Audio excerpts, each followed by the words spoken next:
No.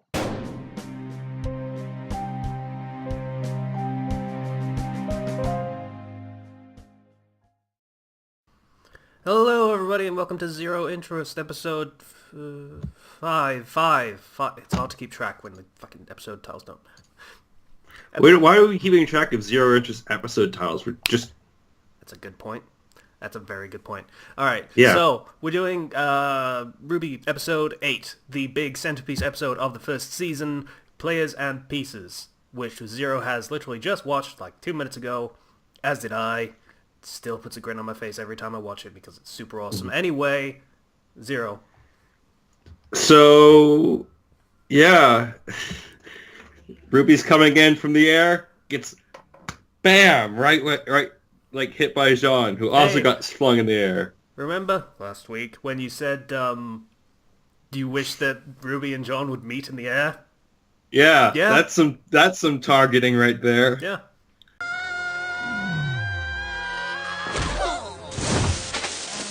So they get hit, and then Nora rides in on a bear. And boy, am I liking Nora every time I see her more and more and more.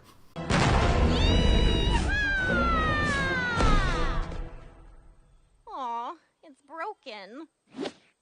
Ew. Yep. It's a fun character. It's like, I got the queen, I got the queen, I got the queen, with the whole chess piece. Castle. Yeah. I'm queen of the castle. Queen of the cast. Yeah. And frickin', we'll get more into her a little bit later. But crazy stuff is happening. You know, Vice is up there hanging on to a bird because that is easily the best way to travel.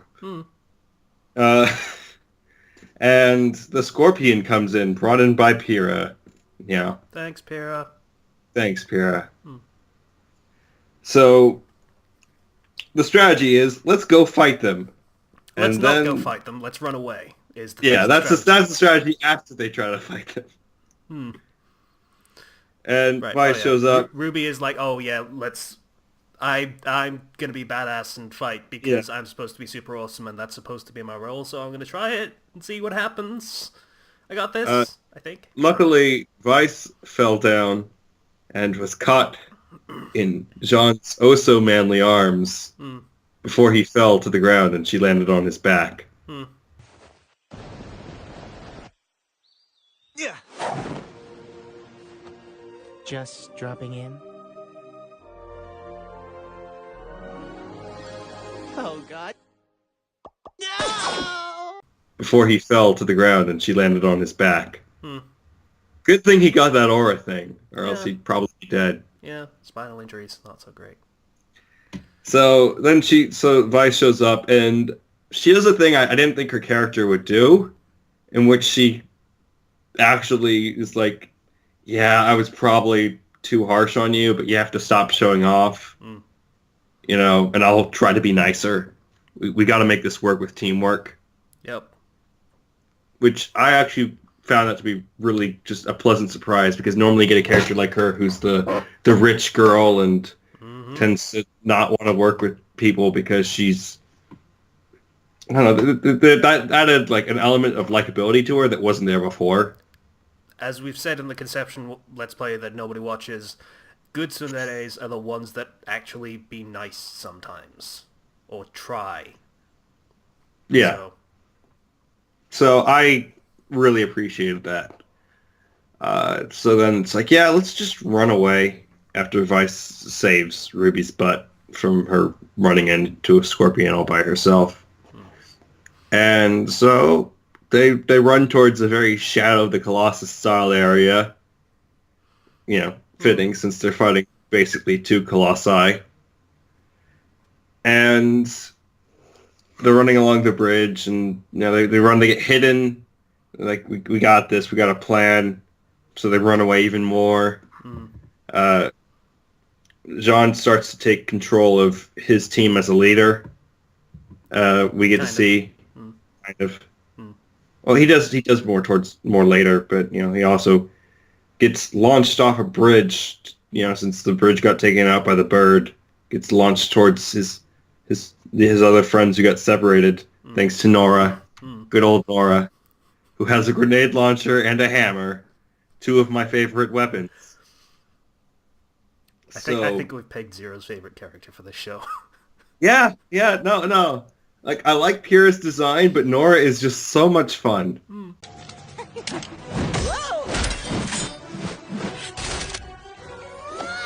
Oh wait! No! Yeah. I mean, I like John's, like, classic sword and shield and funny guy kind of lame thing. But Nora's easily becoming my favorite. Again, since I've been watching too many tragedies lately, I'm hoping nothing bad happens to her. Because, boy do I love tragedies, and boy do I also hate them. So they go and, save the people. They're fighting the Scorpion. Meanwhile, Team RWBY over there, because that's what they're all are basically pretty much. Like, yeah, we're going to basically create a giant slingshot. And we're going to fire RWBY out of it. Yeah, this was the plan that RWBY apparently conveyed to them in the space of about 3 seconds, so she's apparently a very, very good communicator, and yeah, okay.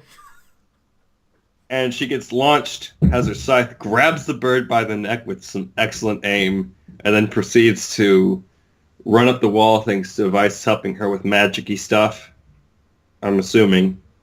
Since those magic circles look like hers. And she does a run up the wall decapitation, which is pretty amazing, actually. Like, that's a great way to do it.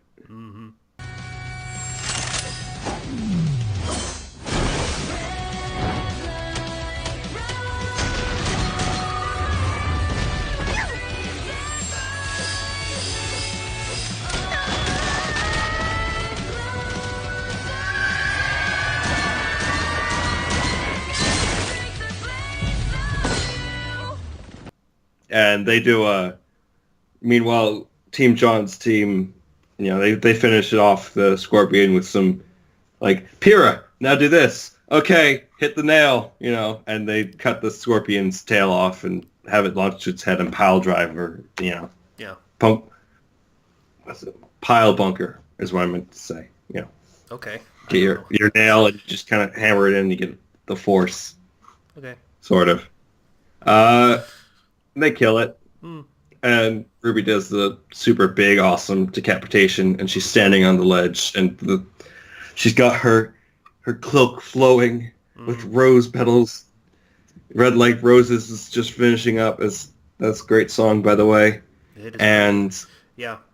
Good thing I'm going to know this now because this is my role as the expert. A lot of the songs, the soundtrack, the lyrics actually tell you background details about the characters that you don't know otherwise or don't often get conveyed in just regular exposition.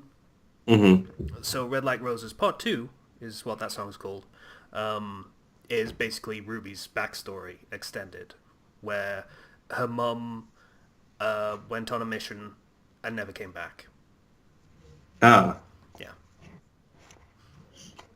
Well, that's great narrative to give me as she's running up a wall and murdering a bird. It also happens to be a kick-ass song that you can do some cool action stuff to. So, yeah.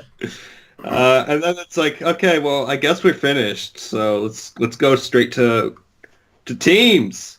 Yeah. And we have the first team, which is Team Cardinal.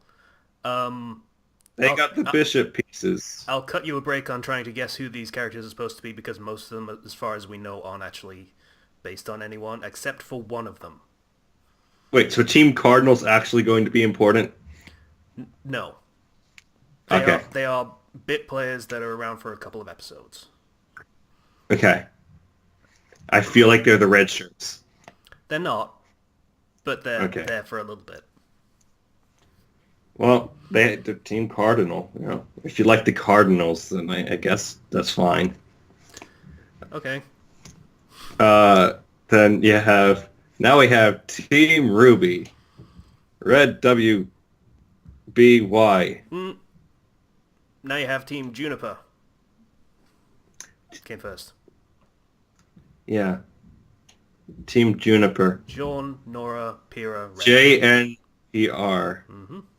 I mean, there's just not really many other ways you can really put that. I mean, you could do PRNJ and get a very badly spelled Pringles. Or Pringles. Also, the naming convention usually has the leader's name first, so it'd be J something something something.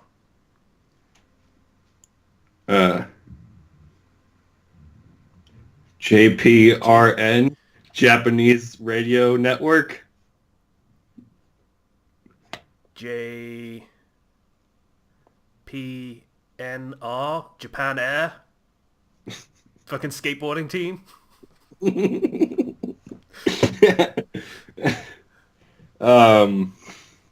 You don't know. It'd be a cool fighting style. Maybe. Skateboarding fighting style. I say that actually comes up later, but yeah. Oh. Then we Twice, it's actually, like, okay. now that I think about it. And then we have Team RWBY, which is,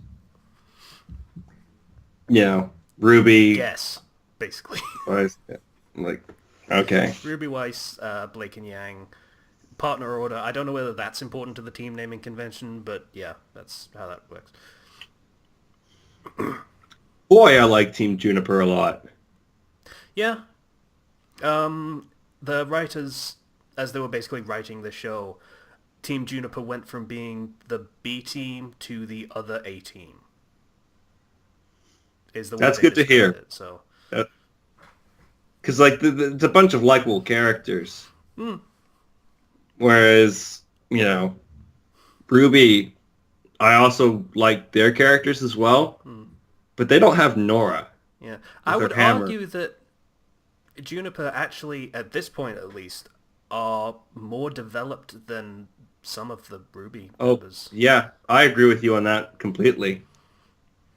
That, like, what do we know about Yang? And we don't we know know she's a the lot. sister. We know she likes, if she can get mad, and we know that she likes shotguns and sunglasses. The one upside that RWBY had as far as exposition was the trailers, where they did do a little bit of exposition. Like, Weiss is an heiress. She is pampered, but a lot of it is expected of her, and she is lonely and miserable, is what we got from her trailer. Blake got a lot of backstory, but not a lot of the why or what any of it means. Yang, we got maybe a hint of something that she's looking for someone, but we don't know who that someone is. And then she beats the crap out of everyone in a club for no reason. Yeah. So, a bit of an opportunity wasted there, really. And like development for quite a while, as in season 2, quite a while. And it's more like we don't see much of Yang and Blake interacting as much as we see like Pyrrha and John, or even Nora and Ren have more time together as a pair. So, just as a whole, Juniper seems much more. In absolute fairness, and this sucks about this particular thing, but Jean is voiced by, I think he's the head writer for the series, and Ren is voiced by the creator and writer and director for the series. Yeah. So, just throwing that out there as the... At the very least, Jean is kind of a creator's pet a little bit. So. Yeah. I don't necessarily see that yet as being a whole creator's pet, because he kind of is dumb and screws up a lot. But if it gets to the point where it starts to be like, okay, everybody's just kind of not going to tell him off for doing this stupid stuff.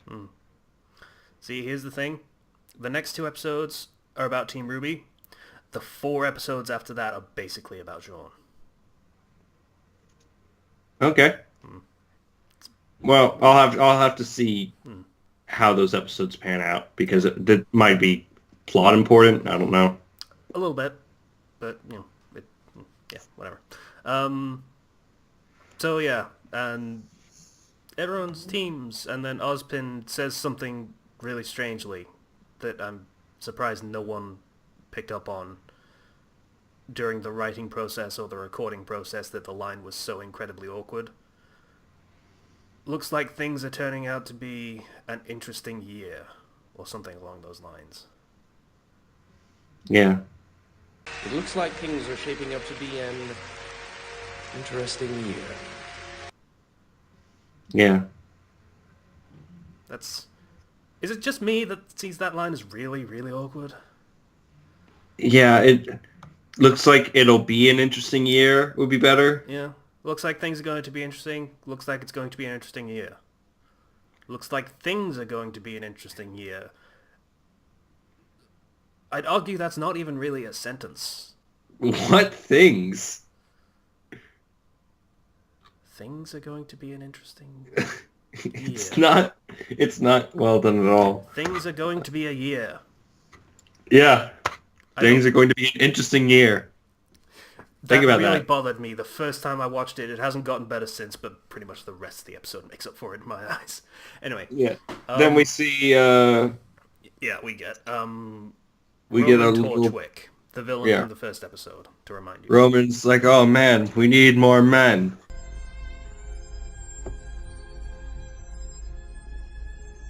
We're gonna need more men.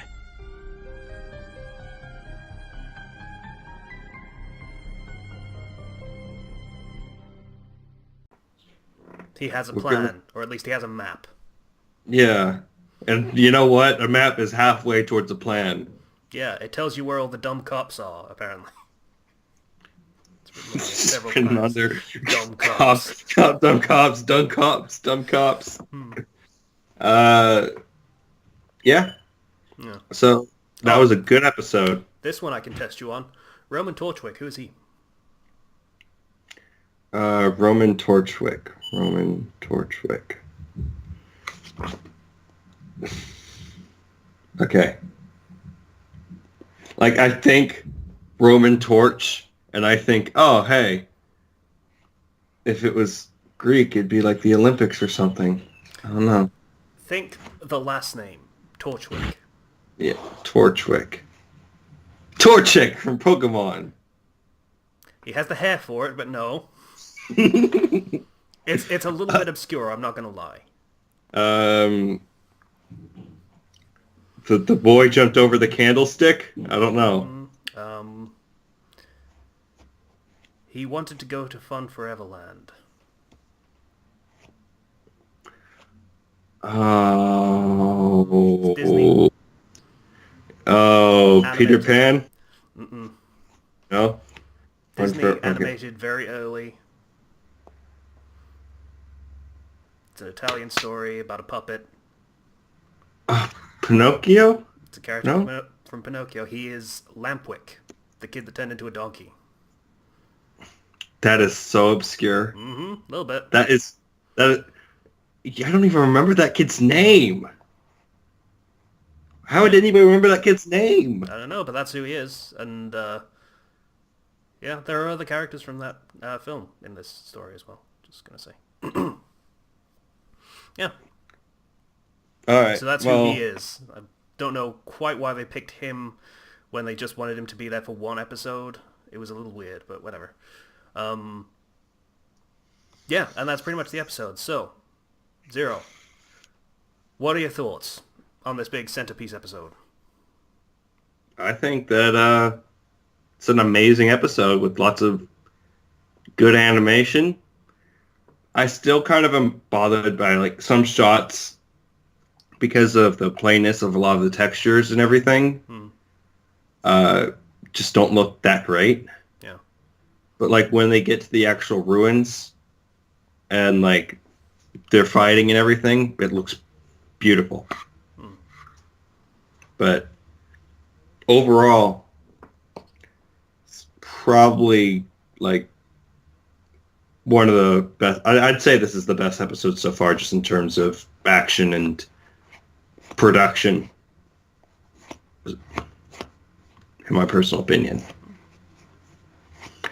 But I'm willing to bet that we're going to get to something that's a lot better and a lot more actiony in later episodes. Absolutely. Judging by how you keep talking about how it gets so much better. It does. This is the high point of season 1.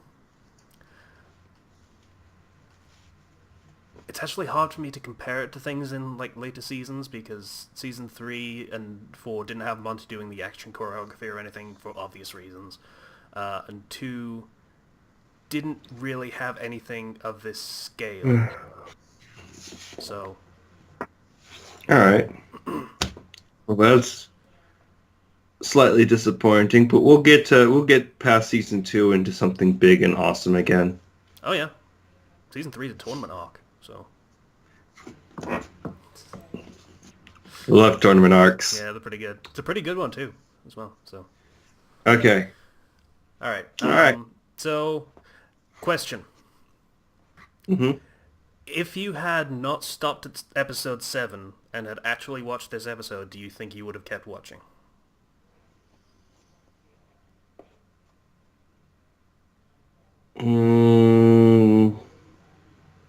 Like, I like the action, but given that I saw in a thumbnail the next episode's like 4 minutes long, I probably would have been like, well, that's really nice.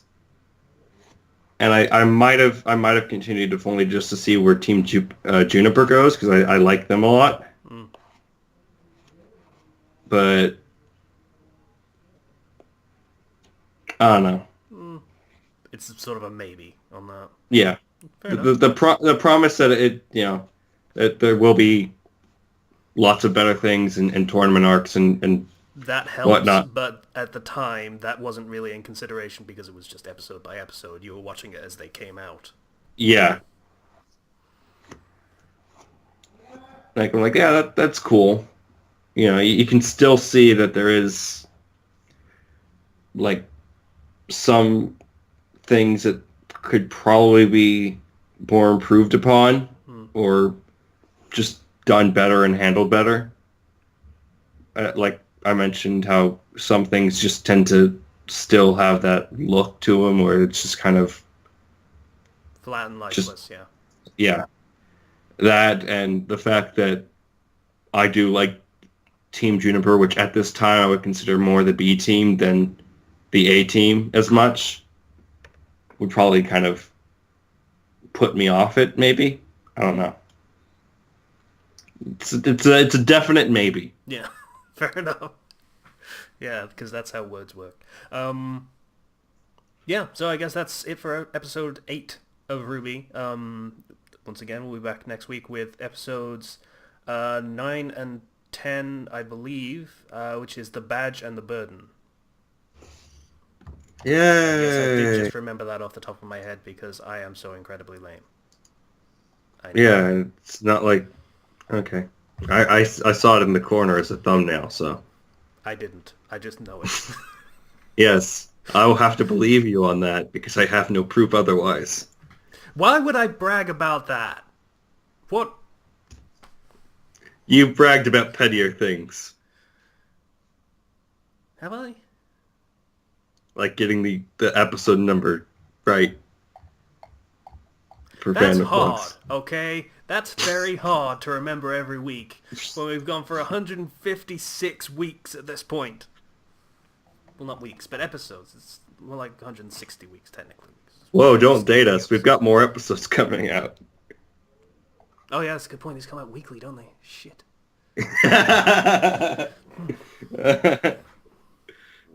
All right. This episode was everybody. recorded on Sunday, the 3rd? Is it the 3rd today? 4th. 4th of December. Yay. I guess. Merry Christmas. Or Merry Advent, I suppose. Happy Boxing Day. Get your deals. Okay. That was for you, Casey. Appreciate it. Yeah, Boxing Day is not... I don't actually know whether Boxing Day is. Okay, this is just going to turn into a podcast if we Yeah. let this continue, so let's Alright, so thanks for end it watching. here. We'll be back Thanks next for week watching. with more. Bye then. Bye.